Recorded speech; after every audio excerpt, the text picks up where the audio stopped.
नमस्कार, capital TV Uttar Pradesh देख रहे हैं। मैं हूं आपके साथ शिवानी रतूर। समाजवादी पार्टी की तुष्टीकरण की राजनीति किसी से छिपी नहीं। लगातार कोई बयान हो या एक्शन, उसने ये साबित किया कि सपा अपने मुस्लिम वोटर्स को साधने के लिए दूसरे पक्षों के साथ किसी भी तरह की गद्दारी कर सकती है। अब हाल का महिला आरक्षण बिल का मुद्दा ही ले लीजिए। सपा की डिमांड थी कि मुस्लिम महिलाओं को अलग से आरक्षण दिया जाए। वहीं पिछले दिनों जब उनकी पत्नी डिंपल यादव मस्जिद में गई थी, उनके कपड़ों को लेकर कई तरह की टिप्पणियां की गई। उसके बारे में भी अखिलेश ने कोई स्टैंड नहीं लिया था ताकि उनका मुस्लिम वोट बैंक नाराज ना हो जाए। ये तो बात रही तब की जब अखिलेश सत्ता में नहीं, लेकिन सत्ता में रहते हुए अखिलेश की तुष्टीकरण की राजनीति ने तो सारी हदें पार कर दी थी। 20 हिंदुओं की मौत के बाद भी अखिलेश की नजर में केवल मुस्लिम पीड़ित, और उन्होंने ऐसा कदम उठाया था जिसके कारण आज भी आम जनता डर के साए में रहती है कि कहीं अगर गलती से अखिलेश सत्ता में आ गए तो हिंदुओं के साथ ये अन्याय होता रहेगा। मैं बात कर रही हूँ मुजफ्फरनगर में हुए दंगे के बाद अखिलेश यादव के रुख की, जिसके कारण आज भी उनके ऊपर कई सवाल खड़े होते हैं। क्या कुछ हुआ था, आइए जानते हैं विस्तार से। तुष्टीकरण की राजनीति पर उठते सवाल। अगर आपसे ये कहा जाए कि किसी दंगे में सिर्फ एक ही धर्म के लोग प्रभावित हुए तो मानेंगे? बिल्कुल नहीं। लेकिन 2013 में यूपी में अखिलेश की सरकार पर आरोप लगा था कि उन्होंने सिर्फ मुसलमानों को मुजफ्फरनगर दंगे में पीड़ित माना था। यही नहीं, दंगे में प्रभावित मुस्लिमों के लिए 5 लाख रुपए प्रति परिवार मुआवजे की धनराशि की घोषणा की गई थी। अखिलेश यादव को लगी थी सुप्रीम कोर्ट की फटकार। 2013 में यूपी के मुजफ्फरनगर में हिंदू और मुस्लिम समुदाय के बीच दंगे हुए थे। इन दंगों में हिंदू मुस्लिम दोनों तरफ से लोग प्रभावित हुए थे, लेकिन अखिलेश यादव की सरकार ने इस बीच कुछ ऐसा फैसला लिया था जिससे उसकी खूब आलोचना हुई। यहाँ तक कि सुप्रीम कोर्ट तक को अखिलेश सरकार को फटकार लगानी पड़ी थी। दरअसल तत्कालीन उत्तर प्रदेश सरकार ने 26 अक्टूबर 2013 को एक आदेश जारी किया था जिसमें दंगे में प्रभावित सिर्फ मुस्लिम परिवारों के पुनर्वास के लिए 5 लाख रुपए प्रति परिवार देने की बात कही थी। इस तरह से मुआवजे में कुल 90 करोड़ देने की बात कही गई थी। जब इस अधिसूचना के खिलाफ जाट महासभा ने सुप्रीम कोर्ट में जनहित याचिका दायर की तो इस पर सुनवाई करते हुए सुप्रीम कोर्ट ने अखिलेश यादव सरकार को फटकार लगाई थी और पूछा था कि आखिर मुआवजा सिर्फ दंगा प्रभावित मुसलमानों को ही क्यों। सुप्रीम कोर्ट ने कहा कि क्या दंगे में हिंदू पीड़ित नहीं? सरकार को एक तरफा नहीं, दोनों पक्षों से जुड़े पीड़ितों को राहत और पुनर्वास की बात करनी चाहिए। तत्कालीन चीफ जस्टिस पी सदाशिवम की अध्यक्षता वाली बेंच ने कहा, क्या ये सही है कि अधिसूचना में सिर्फ एक समुदाय का जिक्र है? ये एक गंभीर मसला है।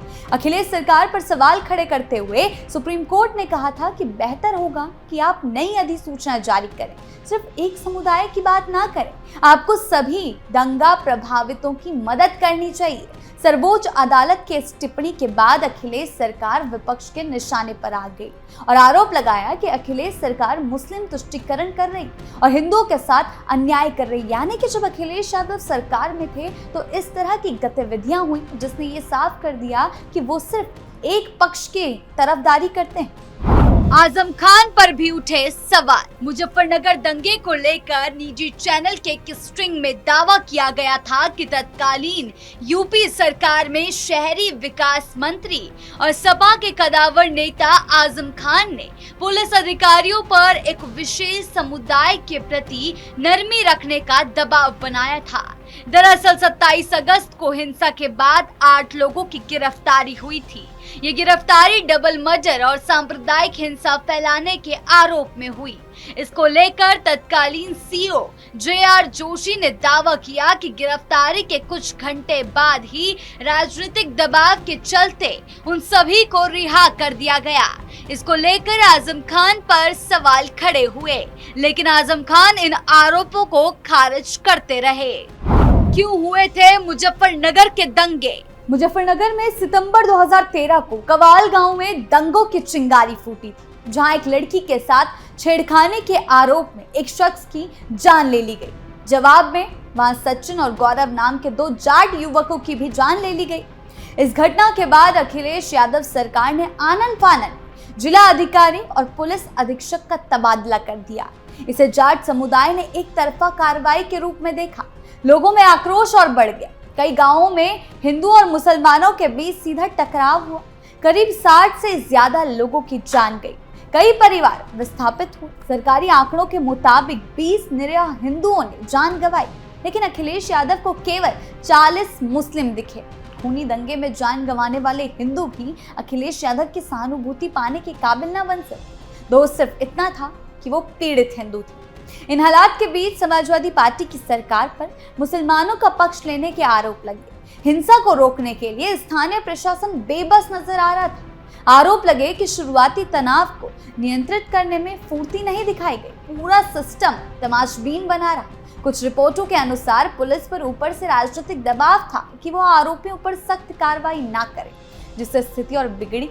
इस मामले ने जांच के लिए विष्णु सहाय आयोग का गठन किया गया, जिसने अपनी रिपोर्ट में खुफिया विभाग की विफलता और प्रशासनिक लापरवाही को जिम्मेदार ठहराया था। समाजवादी पार्टी पर अक्सर यह आरोप लगाया जाता है कि वो अपने खास वोटर्स, खासकर मुस्लिम समुदाय को खुश करने की कोशिश ज्यादा करती है। राजनीति में हर पार्टी अपने मजबूत वोट बैंक को संभालने की कोशिश करती है, लेकिन जब ये ज्यादा दिखने लगता है तो लोग सवाल उठाने लगते हैं। सपा के साथ भी यही होता है। पार्टी सबके लिए बराबर काम करने की बजाय एक समुदाय पर ज्यादा ध्यान देती है, चाहे अभी वो पक्ष में नहीं है, सत्ता पक्ष में नहीं है तब की बात हो, या जब वो सत्ता पक्ष में थी तब की बात हो। इसी वजह से पार्टी को आलोचना झेलनी पड़ती है और कभी कभी वो खुद भी अपनी राजनीति में फंस जाती है। समस्या तब पैदा होती है जब जनता को लगता है कि सरकार या कोई पार्टी सबके साथ बराबरी से व्यवहार नहीं कर रही, एक समुदाय के प्रति ज्यादा ध्यान दे रही। इससे डर और अविश्वास बढ़ता है। किसी भी पार्टी के लिए सबसे बड़ी चुनौती यही होती है कि वो सभी लोगों का भरोसा जीत सके और किसी भी समुदाय को ये महसूस ना हो कि उसके साथ अन्याय हो रहा है। सपा से टूटा जनता का भरोसा। समाजवादी पार्टी के शासनकाल को लेकर आज भी कई तरह की बहस और सवाल उठते रहते हैं, खासकर जब अखिलेश मुख्यमंत्री थे। उस समय लिए गए कुछ फैसले और घटनाओं को लेकर विपक्ष और आम लोगों के एक हिस्से ने सरकार की कार्यशैली पर सवाल खड़े किए। लोगों का कहना है कि उस दौर में कानून व्यवस्था, दंगों की घटनाएं और प्रशासनिक फैसलों को संभालने में सरकार कहीं ना कहीं कमजोर दिखी। मुजफ्फरनगर जैसी घटनाओं ने तो सरकार की छवि पर गहरा असर डाला, क्योंकि ऐसे मामलों में जनता उम्मीद करती है कि सरकार बिना किसी भेदभाव के सख्त और निष्पक्ष कार्रवाई करे। जब किसी सरकार के फैसले लोगों को एक तरफा या असंतुलित लगते हैं तो उस पर सवाल उठना स्वाभाविक है। यही वजह है कि सपा के शासनकाल को लेकर आज भी चर्चा होती है। कुछ लोग उसे विकास और सामाजिक योजनाओं के नजरिए से देखते हैं, तो कुछ लोग कानून व्यवस्था और तुष्टीकरण के आरोपों के आधार पर आलोचना करते हैं। सच ये है कि किसी भी सरकार का काम सिर्फ एक वर्ग या समुदाय तक सीमित नहीं होना चाहिए, बल्कि सभी लोगों के लिए बराबरी से काम करना जरूरी होता है। इसीलिए उस समय लिए गए फैसलों और घटनाओं को लेकर जो सवाल उठते हैं वो इसी उम्मीद से जुड़े हैं कि भविष्य में कोई भी सरकार ज्यादा संतुलित और निष्पक्ष तरीके से काम करे। इन तमाम घटनाओं और आरोपों को लेकर आज भी अलग अलग राजनीतिक और सामाजिक दृष्टिकोण सामने आते हैं। एक तरफ कुछ लोग इसे तत्कालीन सरकार की प्रशासनिक चूक और निर्णयों की असंतुलित प्राथमिकताओं के रूप में देखते हैं, तो दूसरी तरफ समर्थक इसे उस समय की जटिल परिस्थितियों में लिए गए तत्कालिक और जरूरी फैसले बताते हैं। न्यायिक जांचों, आयोगों की रिपोर्ट और राजनीतिक बहसों ने इस पूरे मामले को और भी बहुआयामी बना दिया है, जहां हर पक्ष के अपने तर्क और व्याख्याएं मौजूद हैं। लोकतंत्र में जनता का भरोसा सबसे बड़ी पूंजी होता है और वो भरोसा तभी बनता है जब सरकार हर वर्ग, समुदाय और क्षेत्र के साथ समानता और निष्पक्षता से व्यवहार करे। यदि किसी भी सरकार के फैसले, उसकी कार्यशैली को लेकर ये धारणा बनेगी कि वो किसी एक पक्ष की ओर झुकी हुई है या दूसरे पक्ष की अनदेखी कर रही है, तो उसका राजनीतिक असर लंबे समय तक दिखाई देता है। जैसे कि मुजफ्फरनगर दंगे के बाद आज भी ये बातें सभी के जहन में है कि किस तरह से सिर्फ मुस्लिम पीड़ितों को मुआवजा दिया गया। ऐसी परिस्थितियों में विपक्ष भी आलोचना का अवसर मिल जाता है, जिसे उस दौरान मिला था, और जनता के बीच सवाल उठते हैं जिनका जवाब देना हर शासन के लिए जरूरी हो जाता है। यही कारण है कि कई बार पुराने निर्णय और घटनाएं राजनीतिक बहस का हिस्सा बनकर आगे भी प्रभाव डालती रहती हैं। किसी भी नेता या पार्टी की सफलता इस बात पर निर्भर करती है कि वो सभी नागरिकों के बीच संतुलन, न्याय और विश्वास कायम रख पाने में कितना सक्षम रही। अगर उसने सिर्फ एक समुदाय पर ध्यान दिया, कंसंट्रेट किया, तो उसकी भूमिका जनता की नजरों में कम हो जाती है, क्योंकि जनता समय के साथ हर निर्णय का मूल्यांकन करती है और उसी आधार पर अपना समर्थन व्यक्त करती है। ऐसे में अखिलेश की ये गलतियां आज भी जनता के जहन में है, जिस कारण वो हमेशा सवालों के घेरे में रहते हैं। आपकी इस बारे में क्या राय है, हमें कमेंट सेक्शन में जरूर बताएं। धन्यवाद।